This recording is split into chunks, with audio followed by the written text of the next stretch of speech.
आमर जो government throw जो पैसा आसे तो सही पैसा आपंकर कौ अकाउंट को जाऊँगी कौन कर आप जापाना।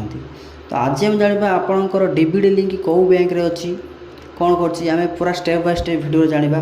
तो चलतु टाइम वेस्ट न करके वीडियो को स्टार्ट करवा। क्रोम ब्राउजर ओपन करेंगे। क्रोम ब्राउजर ओपन कलापर सर्च करेंगे एनपीसीआई जो आर आइकन मार्च से क्लिक करेंगे।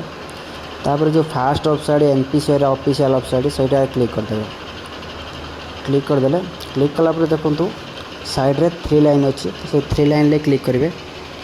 3 लाइन ले क्लिक कलापर कस्टमर अच्छी तो से कस्टमर रे क्लिक करेंगे। कस्टमर रे क्लिक कला देखो लिखाई भारत आधार सेडिंग एनेबल से क्लिक करदे। क्लिक कलापर लिखाई आधार मैप स्टाटस से क्लिक करेंगे। क्लिक कलापर आपंकर आधार नंबर ये एंटर करेंगे। जमीती मोर आधार नंबर एंटर कर देजी। तापर तले आमर कैप्चा एंट्री करेंगे। कैप्चा एंट्री जो जहाँ लिखाई 30 82 34 तो सहीटा ये फिलअप करेंगे। ठीक अच्छे फिलअप करदेला देख पाते ग्रीन आइकन चेक स्टाटस आसी क्लिक कलापर आप आधार को ओटीपी आसो तो से ओटीपी एंटर करेंगे। ओटीपी एंटर करदेला आपणकर आधार रे कौ डीबीडी माने कौ अकाउंट डीबीडी लिंक अच्छी सहीटा ये शो कला। देखो मोर जमी स्टेट बैंक अच्छी